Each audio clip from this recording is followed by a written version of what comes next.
ልክዕ ከምቲ እግዚአብሔር አምላክ ናይ ባዕሉ ሕግ ስርዓትን ዘለዎ ዲያብሎስ እውን ወይ ከዓ ናይ ጥንቲ ጸላኢና ሰይጣን እውን ናይ ባዕሉ ሕግን ስርዓትን ኣለዎ ወይን እግዚአብሔር ከምልኽ እዩ ወይን ሰይጣን ከምልኽ እዩ ካብ እግዚአብሔር ምርሓቅ ማለት ምስ ሰይጣን ምውጋን ማለት እዩ ቅዱስ እግዚአብሔር በቅድስና መንገድ ትመላለስ እንድሕዳ ኣለኻ ኮንካ ምስ እግዚአብሔር ወግንካ ኣለኻ ማለት እዩ እንድሕዳ ናይ ዲያብሎስ ሓሳባት ተራምድ ኮንካ ወይ ከዓ እንድሕዳ ናይ ዲያብሎስ ሓሳባት ተካይድ እንድሕዳ ኮንካ ግን ምስ ዲያብሎስ ወግንካ ኣለኻ ማለት እዩ በስመ አብ ወወልድ ወመንፈስ ቅዱስ አሐዱ አምላክ አሜን። ሰላም ፍትዋት ቤተሰብ ድሓንድኻትኩም አነ እግዚአብሔር ይመስገን ሓናየ ለማዓንቲ ከዓ ንሰይጣን ከዓ ስፍራ ኣይተሃብዎ ዝብል ቃል ኣብ ኤፌሶን ምዕራፍ 4 ካብ ቁጽሪ 27 ዝርከብ ቃል ሒዝና መጽና ኣለና ማለት እዩ ንስኻትኩም ሳብስክራይብ ሼር ላይክ እንዳገበርኩም ሳና ክጸንሑ ንጽውዕ ንሰይጣን ከዓ ስፍራ ኣይተሃብዎ ብርሃን ዓለም ቅዱስ ጳውሎስ ናብ ሰብ ኤፌሶን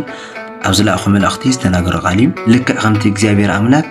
ናይ ባዕሉ ሕግ ስርዓትን ዘለዎ ዲያብሎስ እውን ወይ ከዓ ናይ ጥንቲ ጸላኢና ሰይጣን እውን ናይ ባዕሉ ሕግን ስርዓትን ኣለዎ እንታይ ዝብል እንድሕዳ ኢልና ኮይና እግዚአብሔር ንዓይ ጥራይ ኣምልኽ ክብል ከሎ ሰይጣን ከዓኒ ኣይ ንዓይ ባምልኽ ኢሉ አንጻር እግዚአብሔር ይቀውም እግዚአብሔር አምላክ ኣይተሓሱ ክብል ከሎ ሰይጣን ከዓኒ በአንጻሩ ሓሱ ይብል ኩሉ ግዜ ናይ ሰይጣን ስራሕ አንጻር እግዚአብሔር ምቋም እዩ እግዚአብሔር አምላክ ቀዲሙ ንአዳም ኣብ ገነት ካብዛ ተኽሊ ዕፀ በለስ እዚኣ እንድሕር በሊዕኻ ክትመውት ኢኻ ኢልዎ ነይሩ ሰይጣን ከዓታ ኢልዎ ኣይ ብላዕ እንተ በሊዕኻ ኣይትመውትን ኣዒንትኻ ክፈተልካ እየን ኢልዎ አንጻር ቆይመ ማለት እዩ ኣብዚ ግዜ እዚ ከዓኒ ጎይታና ኢየሱስ ክርስቶስ ስጋን ደሙን ኣብሲሱ ስጋይ ብልዑ ደመይ ስተዩ ኢሉ ክሓድገልና እንከሎ ሰይጣን ከዓኒ ኣይ ደሙን ስጋን ደሙን ኣይትብልዑ ኣይትስተዩ ኢሉ ኩሉ ግዜ ናይ ሓሶት ትምህርቲ ይመረና ማለት እዩ ስለዚ እቲ ናይ ጥንቲ ጸላኢና ዝተባሃለ ናይ ሓሶት ንጉስ ኣብዚ ዓለም እዚ ናይ ሓሶት ትምህርቲ እናምሃረ ዝነብር ብዙሓት ተኸተልቲ ዘፍረ እቲ ናይ ሓሶት ንጉስ ንሱ ዲያብሎስ እዩ ጎይታና ኢየሱስ ክርስቶስ ኣብ ማቴዎስ ወንጌል ምዕራፍ 7 ካብ ቁጽሪ 13 ክልተ ዓይነት መንገዲ ከም ዘለዋ ነጊርና እዩ ክልተ ዓይነት መንገዲ ማለት ብዛዕባ ብእግርና ንኸዱ መንገዲ ኣይኮነን ክዛረብ ደልዩ ታዳ ናይ ህይወት መንገዲ ማለት እዩ ክልተ ዓይነት መንገዲ ኣለዋ ክብለና ከሎ እቲ ሓንቲ መንገዲ ናይ እግዚአብሔር መንገዲ እያ ወይ ከዓ ናይ እግዚአብሔር ተኸቲሎም በቅድስና መንገዲ ዝመላለሱ ደቂ ሰባት ዝጓዓዙ ለያ እቲ ሓንቲ መንገዲ ከዓኒ ናይ ጥፋኣት መንገዲ እያ ወይ ከዓ ናይ ሞት መንገዲ ክትኾን ከላ ናይታ መንገዲ ንሳ ንጉሳ ሰይጣን እዩ ወይ ከዓ ዲያብሎስ እዩ ስለዚ እዚ ዲያብሎስ እዚ በታ ገፋሕ ዝተባሃለት መንገዲ ወይ ከዓ በታ ናይ ሞት ዝተባሃለት መንገዲ ብዙሓት ሰባት ንኽመላለሱ ይሰብኽ ኩሉ ግዜ ጥፋኣት ይሰብኽ ረኽሰት ይሰብኽ ሞት ይሰብኽ ስለዚህ ብዙሓት ተኸተልቲ ድማ ይፍሪ ብዙሓት ድማ መጨረሻኡ ናብ ጥፋኣት ሒዙ ይኸይድ እዚ ናይ ሓሶት ንጉስ እዚ ናይ ሲኦል ንጉስ እዩ ናይ ጸልማት ንጉስ እዩ ናይ መከራ ንጉስ እዩ ናይ ገሃነም እሳት ንጉስ እዩ ስለዚህ ጎይታና ኢየሱስ ክርስቶስ በታ ጸባብ መንገዲ ኪዱ ክለና እንከሎ እንታይ እዩ በታ ናይ ቅድስና መንገዲ በታ ናይ ህይወት መንገዲ ኪዱ ክለና እንከሎ እዩ ምክንያቱም በታ ጸባብ መንገዲ እተው ማለት ወይ ከዓ በታ ጸባብ በር እተው ማለት እዩ በታ ጸባብ በር ምታ ማለት ብጎይታና በኢየሱስ ክርስቶስ ቢልካ ምታ ማለት እዩ በታ ገፋሕ መንገዲ ወይ ከዓ በታ ሰፋሕ በር መኻድ ማለት ግን ብናይ ዲያብሎስ ሓሳባት ብናይ ዲያብሎስ መንገድታት መኻድ ማለት እዩ ኩሉ ግዜ አንጻር እግዚአብሔር ኮንካ ምዃን ማለት እዩ ስለዚ ንሰይጣን ክንቃወሙ ከም ዘለና ቅዱስ ጳውሎስ አቀዲሙ ዝተናገረና እንታይ እዩ ምክንያቱ ንሰይጣን ድሕር ዘይተቃወምናዮ ኮይና አንጻር እግዚአብሔር ክገብረና እዩ ንሱ ናብቲ ዝደልዮ መንገዲ እንዳመርሐ ናብ ጥፋኣት ከእትወና እዩ ስለዚህ ምስ እግዚአብሔር ከባሰናይ ማለት እዩ ሓደ ሰብ ምስ እግዚአብሔር እንድሕር ደኣ ርክብ ዘይብሉ ኮይኑ ካብ ናይ እግዚአብሔር ሕግ እንድሕር ደኣ ወፂኡ ኮይኑ ናይ ዲያብሎስ ሕግ ይፍጽመሉ ማለት እዩ ሓደ ሰብ ኣብዛ ምድሪ እዚኣ ክነብር ከሎ ክልተ ጎይቶት ኣለዉ ካብኣቶም ካብ ክልቲኦም መሪፁ እዩ ዘምልኽ ወይን እግዚአብሔር ከምልኽ እዩ ወይን ሰይጣን ከምልኽ እዩ ካብ እግዚአብሔር ወፃኢ ዝኾነ ይኹን ጣዖት ዘምልኽ ክኸውን ይኽእል እዩ ኣብ ዝኾነ ይኹን እምባ ዘምልኽ ክኸውን ብኢድ ተዘዋዋሪ ግን ዲያብሎስ ምምላኽ እዩ ስለዚህ ካብ እግዚአብሔር ወፃእ ዘሎ ብሙሉ ዲያብሎስ ይዘምልኽ ወይ ከዓ ሰይጣን ይዘምልኽ ሰይጣን ከዓ ታዝደልያ ነገር ንሳያ ኩሉ ፍጥረት ኩላትና ደቂ ሰባት ናኡ ክንሰግድ ንዑ ክነምልኾ ንስኻ ሒዝና ናብ ጥፋኣት ክኸይድ ወይ ከዓ ናብ ሲኦል ሒዝና ክኣቱ እዩ ዝደሊ ካብ እግዚአብሔር ምርሓቅ ማለት ምስ ሰይጣን ምውጋን ማለት እዩ ስለዚ ኣቀዲምና ምስ እግዚአብሔር ክንውግን ይግባእ ናብ እግዚአብሔር ክንቀርብ ይግባእ ንሰይጣን ከዓኒ ካባይ ርሓቅ ኢልና ክነባርር ይግባእ ሰይጣን ንጎይታና ኢየሱስ ክርስቶስ ክፍትኖን ከለ ኣብ ማቴዎስ ወንጌል ምዕራፍ 4 ፍግም ኢልካ ሰገደልኝ ክብሎን ከለ ጎይታና ኢየሱስ ክርስቶስ ታኢልዎ ኣምላኽካ ንእግዚአብሔር ስገድ ተባሂሉ ተጻሒፉ እዩ ምምሰሎ ታኢልዎ ኣታ ሰይጣን ካባይ ርሓቅ ኢልዎ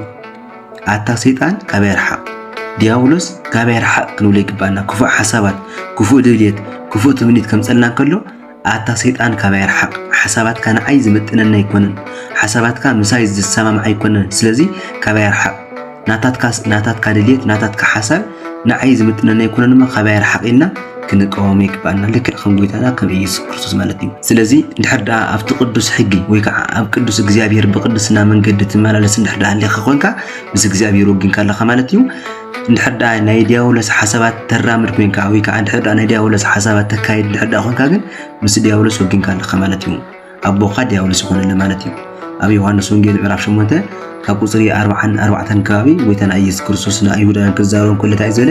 ንሕና እኮ ደቂ ኣብርሃም ኢና ኢሎም ክምክሑን ከለዉ እንታይ ኢልዎም ደቂ ኣብርሃም ተትኾኑ ነርኩም ሲ ናይ መን ግብር መገበርኩም ናይ ኣብርሃም መገበርኩም ነርኩም ኢልዎም ደቂ ኣብርሃም ተትኾኑ ነርኩም ሲ ናይ ኣብርሃም ግብሪ መገበርኩም ነርኩም ኢልዎም ንስኻትኩም ካብቲ ኣቦኻትኩም ዲያብሎስ ኢኹም ኢልዎም ንስኻትኩም ካብ ኣቦኻትኩም ካብ ዲያብሎስ ኢኹም ምክንያቱ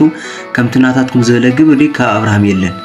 ደቂ ኣብርሃም ተትኾኑ ነርኩም ናይ ኣብርሃም ግብሪ ኣኻትኩም ተገለጸ ነይሩ ናይ ኣቦኻትኩም ወይ ከዓ ናይ ዲያብሎስ ድሌት ክትገብሩ ኢኹም ትደልዩ ዘለኹም ንሱ ከዓ ካብ መጀመርታ ቀታሊ ነፍሲ እዩ ምን ዲያብሎስ ሓደ ሰብ ቀታሊ ነፍሲ እንድሕር ደኣ ኮይኑ ናይ ኣቦ ናይ ዲያብሎስ ስራሕ ይደግመሉ ማለት እዩ ሓቂ ኣብኡ ስለዘየለ ኣብ ሓቂ ኣይጸንዕን እዩ ምን ዲያብሎስ ኩሉ ግዜ ናይ ሓሰት ኣቦ ስለዝኾነ ሓቂ ኣብኡ የለን ኣብ ሓቂ ድማኒ ኣይጸንዕን እዩ ስለዚ ዲያብሎስ ኣብ ሓቂ ስለዘይጸንዕ ኩሉ ወዲ ዲያብሎስ ወይ ከዓ ኩሉ ወዲ ሰይጣን ዝኾነ ኣብ ሓሶት ይጸንዕ ሓደ ሰብ ኣብ ሓሶት ዓለም ዝነብር እንድሕር ደኣ ኮይኑ ናይ ኣቦኡ ናይ ዲያብሎስ ሒዙለ ማለት እዩ ሓደ ሰብ ኣብ ሓቂ ዝነብር እንድሕር ደኣ ኮይኑ ከዓኒ ኣብ ጎይታና ኣብ ኢየሱስ ክርስቶስ ይነብር ኣሎ ማለት እዩ ስለዚ ጎይታና ኢየሱስ ክርስቶስ ኢልና መንገድን ሓቅን ህይወትን ኣነ እየ መንገድን ሓቅን ህይወትን ኣነ እየ መንገዲ መን እዩ ጎይታና ኢየሱስ ክርስቶስ እዩ ሓቂ መን እዩ ጎይታና ኢየሱስ ክርስቶስ ህይወት እውን መን እዩ ጎይታና ኢየሱስ ክርስቶስ እዩ ስለዚ እቲ ካብ ኣምላኽና ካብ ፈጣሪና ካብ ጎይታና ካብ ኢየሱስ ክርስቶስ ዝፈልየና ፀላኢና ዲያብሎስ ኩሉ ግዜ ብትብዓት ክንቃወም ይግባአና ኣብ ቀዳማይ ጴጥሮስ ምዕራፍ 5 ካብ ቁጥሪ 8 ከምዚ ይብል እቲ መጻረርትኩም ዲያብሎስ ዝውሕጦ ደልዩ ከም ዝጓዝም አንበሳ ይዘውረሎሙ ይብል እቲ መጻረርትኩም ዲያብሎስ ዝውሕጦ ደልዩ ከም ዝጓዝም አንበሳ ይዘውራሎሙ ይብል ብመጠን ነበሩ ንቁሑውን ብእምነት ጸኒዕኹም ተቃወሙ ይብል ምክንያቱ ንሱ ንሕና እንዳመሰለና ናብኡ ክንቀርቦ እንተለና ንሱ ግን ኩሉ ግዜ ሞት ይዝሓስበልና ክፋኣት ዝምንየልና ከመይ ጌርካ ነቲ ሞት ዝምንየርካ ጸላኢኻ ትቐርቦ ከመይ ጌርካ ነቲ ጥፍኣት ዝምንየርካ ጸላኢኻ ኬርካ ናብኡ ትሕቆፍ ከመይ ጌርካ ካብ ሓሳቡ ትጓዓዝ ከመይ ጌርካ ካብ ናቱ ድሌት ትንቀሳቐስ ወዲያ ካበይ ረሓቐል ኢኻ ክትብሎ ዝግባእካ ምክንያቱ ንሱ ጸላኢኻ እዩ ጸላኢ ንጸላኢ እውን እንታይ እዩ ናብ ሲኦል ክፈርደካ ዝደሊ ናብ ገሃነም ሒዝካ ከኣቱ ዝደሊ ጸላኢኻ ኩሉ ግዜ ካበይ ረሓቕ ጥፍኣለይ ኣይደልየካን ክትብሎ ይግባእ ብእምነት ኮይንካ ክትቃወሞ ይግባእ ኣብ መልእክቲ ያዕቆብ ምዕራፍ 4 ካብ ቁጥሪ 7 ከምዚ ይብል እምበኣርከስ ንእግዚኣብሔር ተገዝእዎ ንዲያብሎስ ግና ተቃወምዎ ንሱ ከዓ ከማኻትኩም ካሃድሙ ይብል ንእግዚኣብሔር ተገዝእዎ ንእግዚኣብሔር ሕራ ይበልዎ ንዲያብሎስ ግን ተቃወምዎ እምብበልዎ ንሱ ድማ ከማኻትኩም ካሃድሙ ይክርሕቕ ይብል ሓደ ሰብ ምስ እግዚአብሔር እንድሕር ደኣ ወጊኑ ኮይኑ ሰይጣን ነቲ ምስ እግዚአብሔር ዝወገነ ክነእኾ ዓቕሚ ይውልን ገና ብርሕቑ ዝፈርሖ ገና ብርሕቑ ንሃሎ ይዝልንግፀሉ እቲ ካብ እግዚአብሔር ዝረሓቐ እቲ ካብ እግዚአብሔር ፈንተት ዝበለ ሰብ ግን ኣብ ኢድ ቁፅፅሩ ስለ ዘእትዎ ዘለት ሰይጣን ከም ደስትኡ ከኣልዩ ከም ደስቱ ክመልክዑ ይዝኽእል ስለዚ ቀዲምና ምስ እግዚአብሔርና ምስ ኣምላኽና ወጊና ካበይ ረሓቐለይ ክንብሎ ይግባእና ዲያብሎስ ማለት እዩ ስለዚ ንእግዚአብሔር ሕራይልና ክንግዘኦ ይግባእና ንዕኡ ግን ንዲያብሎስ ንሰይጣን ግን እምቢ ክንብሎ ይግባእ ምክንያቱ